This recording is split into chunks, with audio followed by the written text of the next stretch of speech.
वहां पर देखते हैं कि लोग रोग शोक से बहुत पीड़ित हैं। धर्मधारी घटते जा रहे हैं, अधर्मी बढ़ते जा रहे हैं। अब जितने भी धर्मधारी हैं वो बहुत दुखी हैं, पीड़ा में हैं। तो ये देख करके नारद जी को लगता है कि इनकी सहायता करना पड़ेगी। सोचते ऐसा क्या उपाय करें जिससे सारे दुख हट जाए। तो लगता है कि इसका उपाय केवल भोले बाबा के पास है।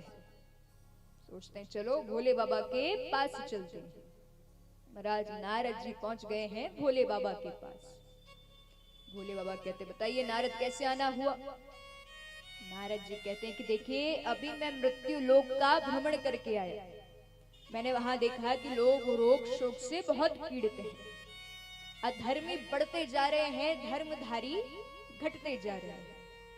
मैं जानता हूं कि आप अमर विद्या के बारे में जानते हैं, आपको अमर कथा पता है। अब महाराज नाम से ही समझ आ रहा है, अमर कथा मतलब जो सुन ले वो अमर हो जाए। नारद जी कहते हैं कि आप अमर कथा जानते हो, तो एक काम करो कि आपकी वो जो अमर कथा है आप वो सभी को सुना दो, सब अमर हो जाएंगे, कोई दिक्कत की बात ही नहीं है। तो भोले बाबा कहते वो अमर कथा है, अरे कोई ऐसी वैसी कथा नहीं है कि जब मन हुआ सुना दूं। यदि सबको सुनाऊंगा तो जो उस कथा को सुनने का अधिकारी नहीं है वो भी इस कथा को श्रवण कर ले। तो कथा में ऐसे नहीं सुना सकता महाराज, पर नारद जी को तो अमर कथा सुनना है। सोचते हैं ठीक है अभी नहीं सुना रहे हैं, फिर कभी सुनाएंगे। अब जानते हैं कि यदि बार बार कहेंगे तो भोले बाबा को क्रोध आ जाएगा। तो इसलिए नारद जी उधर से वापस आ गए, पर मन में बात है अमर कथा सुनना है।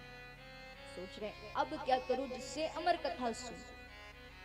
तो नारद जी को लगता है इसके लिए पार्वती जी को मनाना पड़ेगा, क्योंकि पार्वती जी की बात भोले बाबा नहीं टाल सकते। अब नारद जी सोच रहे हैं कि पार्वती जी को भी भड़काना है तो वो भी आसान काम नहीं है। अब जब भी पहुंचते हैं पार्वती जी से भेंट करने, महाराज भोले बाबा हमेशा पास में रहते हैं। अब ये भी तय है कि भोले बाबा के सामने नारद जी पार्वती जी को भड़का नहीं सकते। तो एक दिन योग की बात है कि भोले बाबा किसी काम से बाहर गए। नारद जी सोचते आज अच्छा मौका है, आज जाता हूँ पार्वती जी से बात करता हूँ। महाराज नारद जी पहुंच गए पार्वती जी के पास। अब नारद जी का स्वभाव है कहीं भी जाते हैं सबसे पहले नारायण नारायण करते हैं। पार्वती जी देखती है नारद जी आए हैं, कहती हैं आइए नारद कैसे आना हुआ। नारद जी कहते देखिए बात घुमाऊंगा नहीं, सीधी सीधी बात करूंगा। कहते हाँ हाँ बताइए क्या बात है। नारद जी कहते हैं मैंने सुन रखा है कि आप में और भोले बाबा में बहुत प्रेम है। पार्वती जी बड़े गर्व से कहती वो तो है। नारद जी कहते अच्छा मैंने सुना है कि भोले बाबा आपको हर बात बताते हैं। पार्वती जी मुस्कुरा कर कह रही है वो मुझे सब बताते हैं, हर बात पता है। नारद जी कहते अच्छा तो फिर उन्होंने आपको अमर कथा तो सुनाई होगी। अब पार्वती जी को नहीं पता है अमर कथा क्या है। पार्वती जी कहती है अमर कथा क्या है। नारद जी कहते लो अरे भोले बाबा ने अमर कथा नहीं सुनाई। पार्वती जी कहते अभी तक तो नहीं सुनाई। नारद जी कहते ठीक है नहीं सुनाई, अब मैं क्या करूं उसमें, मैं तो चलता हूं। जान गए हैं आग लगा दी है, अब वापस चले आए हैं। अब देखिए स्त्रियों का स्वभाव है एक बात के 10 मतलब निकालती है, और स्त्रियों को भड़काना बहुत छोटी बात है। एक बार में किसी के बहकावे में आ जाते हैं, तो पार्वती जी भी बहकावे में आ गई। अब एक बात के 10 मतलब निकल रहे हैं। सोच रही हैं अभी तो ये एक बात सामने आई है कि मुझे अमर कथा नहीं सुनाई, अरे ऐसी कितनी बातें छिपा कर रखी होगी। सोचती हैं आ जाने दो, सबसे पहले खबर लूंगी। जैसे ही भोले बाबा वापस आते हैं, अब पहले कभी भी जब भोले बाबा वापस आते थे तो पार्वती जी मुस्कुराकर स्वागत करती हैं, भांग देती हैं, भोजन प्रसादी देती हैं, लेकिन आज ऐसा कुछ नहीं हुआ। अब भोले बाबा देख रहे हैं कि पार्वती जी ना देखकर मुस्कुराई, ना भांग दी और ना भोजन प्रसादी दे रही। भोले बाबा समझ गए कि पार्वती जी क्रोध में है। सोचते जाने तो सही हमने किया क्या है, इस बार गलती क्या है। तो भोले बाबा बातचीत कर रहे हैं। कहते हैं क्या बात है, गणेश और कार्तिक कहीं नजर नहीं आ रहे। पार्वती जी क्रोध में कहती हैं, अरे मुझे क्या पता, खेल रहे होंगे यहीं कहीं, मैं तो दिन भर काम में लगी रहती हूँ। भोले बाबा समझ गए क्रोध में है, ये तो पक्की बात है। सोचते हैं अब क्रोध के पीछे का कारण क्या है ये जानना पड़ेगा। अब मनी मन सोच रहे हैं कि यदि पार्वती जी भांग दे दे तो अच्छी बात है। जानते हैं यदि भांग की बोलेंगे तो बहुत सुनना पड़ेगा। लेकिन जैसे तैसे भोले बाबा पार्वती जी से कह रहे हैं कि देवी तनिक भांग दे देती तो अच्छा होता। महाराज जैसे ये सुना, पार्वती जी क्रोध में कहती है, आज तो मुझे बता ही दो क्या इसलिए ब्याह कर लाए हो। अरे जब से आई हूं एक के लिए दिन भर लड्डू बनाते रहो, दूसरे के लिए भांग पीसते रहो। भोले बाबा कहते बात क्या है, आप इतनी क्रोध में क्यों हो। पार्वती जी कहती है अमर कथा क्या है। समझ गए किसका काम है। तो नारद को तो बाद में देखूंगा, सबसे पहले पार्वती जी को समझाता हूं। कहते हैं ठीक है, नहीं सुनाई फिर कभी सुना देंगे। लेकिन महाराज पार्वती जी ने जिद पकड़ ली। पार्वती जी कहती नहीं, मुझे तो अभी अमर कथा सुनना है। तो भोले बाबा कहते कि देखिए अमर कथा ऐसे नहीं सुनाई जाती, इसके लिए एकांत स्थान होना चाहिए। पार्वती जी कहती हैं जब तक आप मुझे अमर कथा नहीं सुनाओगे तब तक मैं अन्न और जल ग्रहण नहीं करूंगी। अब पार्वती जी ने जिद पकड़ ली है, मानना तो पड़ेगा। तो भोले बाबा मान गए हैं। कहते हैं चलिए ठीक है, मैं आपको अमर कथा सुनाता हूँ।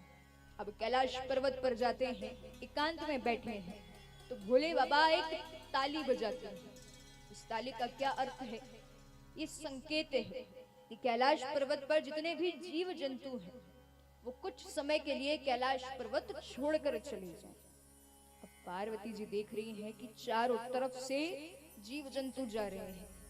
महाराज दूसरी ताली बजाई। अब इसका क्या संकेत है कि उनका त्रिशूल जाएगा, जाकर देख कर आएगा कि आसपास कोई बचा तो नहीं। फिर भोले बाबा पार्वती जी से कहते हैं एक बार आप भी देख लो, आसपास कोई है तो नहीं। अब पार्वती जी देख रही हैं कि आसपास कैलाश पर्वत के ऊपर कोई है तो नहीं। अब नजर पड़ती है कि एक वृक्ष के ऊपर तोती का अंडा रखा हुआ है।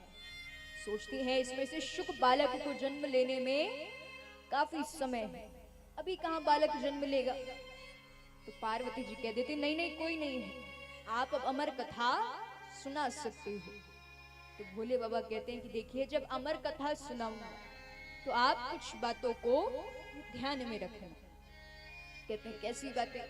तो भोले बाबा कहते हैं पहली बात तो ये, जब मैं अमर कथा सुनाऊंगा तब मेरे नेत्र बंद रहेंगे। अब मुझे तो पता नहीं आप कथा सुन रहे नहीं सुन रहे, क्योंकि जब अमर कथा सुनाई जाती है तब निंद्रा देवी परीक्षा लेने आती है। तब मुझे पता होना चाहिए कि आप कथा श्रवण कर रहे हो, तो इसलिए आप हुंकार भरते रहे, स्वामी कहते रहे। जितनी भी स्त्रियां हैं वो भली भांति जानती हैं, जब आप कोई व्रत इत्यादि रखते हैं इसमें जो कथाएं होती हैं तो आप हुंकार भरते हैं। ये शुरुआत तब से हुई। पार्वती जी कहती हैं ठीक है। अब महाराज भोले बाबा नेत्र बंद करते हैं, अमर कथा सुनाना आरंभ करते हैं। पार्वती जी बहुत ध्यान से अमर कथा सुन रही हैं। थोड़ी थोड़ी देर में हुंकार भर रही हैं, स्वामी कह रही हैं। लेकिन कुछ ही देर में पार्वती जी की परीक्षा लेने निंद्रा देवी आ जाती है। तब महाराज हिमाचल राज पर्वत की पुत्री निंद्रा देवी के आगोश में चली गई है। उतने में ही उस वृक्ष पे जो वो अंडा रखा है उसमें से एक शुक बालक जन्म लेता है। अब पार्वती जी की जगह वो शुक बालक हुंकार भर रहा है, परेशान है।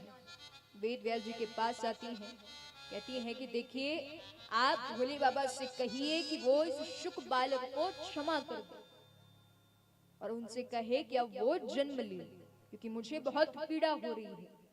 तब महाराज वेद व्यास जी भोले बाबा से कहते हैं, भोले बाबा भी मानते हैं, क्योंकि जो शुक बालक है वो जब तक गर्भ में रहे हैं तब तक उन्होंने भोले बाबा की तपस्या की है, आराधना की है।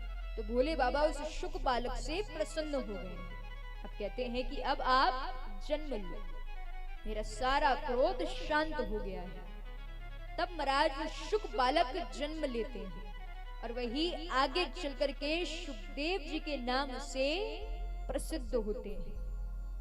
तो इस तरह से शुकदेव जी जन्म लेते हैं। तो बोलिए शुकदेव मुनि महाराज की जय हो। तो